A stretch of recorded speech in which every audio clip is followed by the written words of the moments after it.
Di ujung utara Pulau Sumatera, di mana angin laut berembus kencang dan ombak menghantam pesisir, sebuah kerajaan besar pernah berdiri. Kerajaan ini bukan sekadar pusat kekuasaan, tapi juga mercusuar yang menyalakan cahaya Islam pertama di Nusantara. Inilah kisah Samudra Pasai, sebuah peradaban yang lahir dari visi seorang pemimpin dan tumbuh menjadi legenda. Bayangkan, di tengah rimba yang lebat dan sungai yang berkelok, seorang pemimpin muda bernama Meura Silu menatap cakrawala.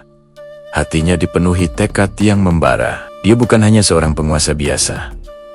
Dia adalah seorang pelopor dengan tangan yang tegas, namun hati yang bijaksana. Meura Silu memeluk Islam dan mengubah namanya menjadi Sultan Malik Al-Saleh.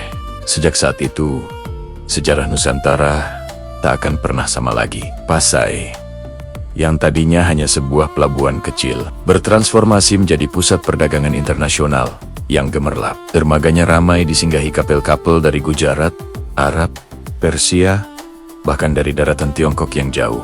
Di pasarnya, aroma lada, kapur berus, dan rempah-rempah lain menyebar, memikat para pedagang dari seluruh dunia. Emas berkilauan di bawah terik matahari, menjadi saksi bisu kemakmuran yang luar biasa. Tapi Pasai menawarkan lebih dari sekadar kekayaan duniawi.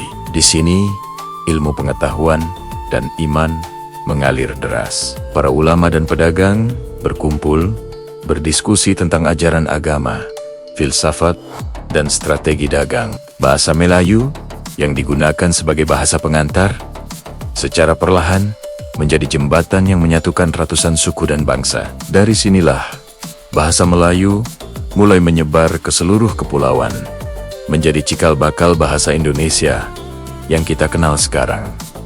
Malam hari di Pasai begitu syahdu. Suara azan bergema dari masjid-masjid sederhana, membelah keheningan. Cahaya lentera yang berkelip di atas air menjadi penanda kehidupan, memantulkan wajah para pelaut yang datang dari negeri-negeri jauh untuk mencari peruntungan dan pencerahan. Namun, di balik kemegahannya, ancaman selalu mengintai. Kerajaan-kerajaan lain memandang Pasai dengan iri. Kekayaannya menjadi magnet bagi kekuatan asing yang serakah. Salah satunya adalah Portugis, bangsa penjelajah dari barat yang melihat Pasai sebagai harta karun yang harus direbut. Namun, Samudra Pasai tidak hanya mengandalkan kekuatan pedang. Para sultannya adalah diplomat ulung.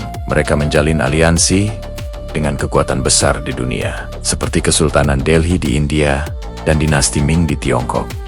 Melalui surat-surat dan utusan dagang, para Sultan Pasai, mulai dari Sultan Malik Al-Saleh hingga penerusnya, memikul tanggung jawab yang sangat besar. Mereka harus menjaga iman rakyatnya, mengatur lalu lintas perdagangan yang padat, sekaligus melindungi negerinya dari ancaman musuh. Setiap keputusan yang mereka ambil ibarat menari di atas mata pedang, menyeimbangkan antara kemakmuran dan keamanan, antara keyakinan dan strategi politik. Namun, roda waktu terus berputar, jalur perdagangan mulai berubah.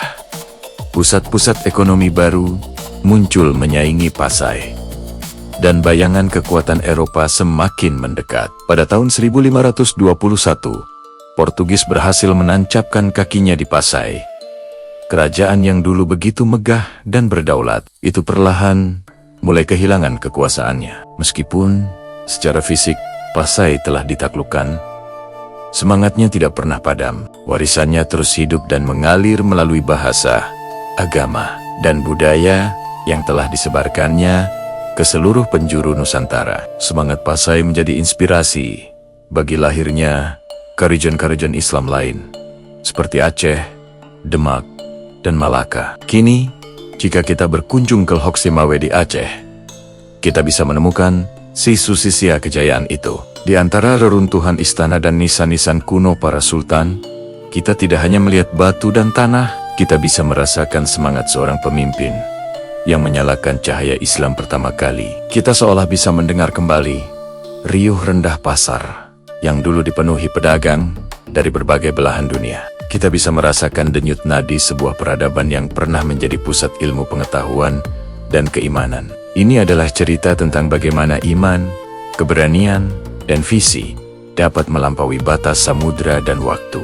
Meskipun sejarah mungkin tidak selalu menempatkannya di halaman depan, warisannya tetap hidup dalam setiap doa yang kita panjatkan, dalam setiap kata yang kita ucapkan, dan dalam semangat untuk terus mencari cahaya di tengah tantangan zaman. Samudra Pasai mungkin telah runtuh, tapi cahayanya akan terus bersinar selamanya. Terima kasih sudah menonton. Jangan lupa subscribe channel ini untuk kisah-kisah inspiratif lainnya dari sejarah Nusantara. Sampai jumpa di video berikutnya.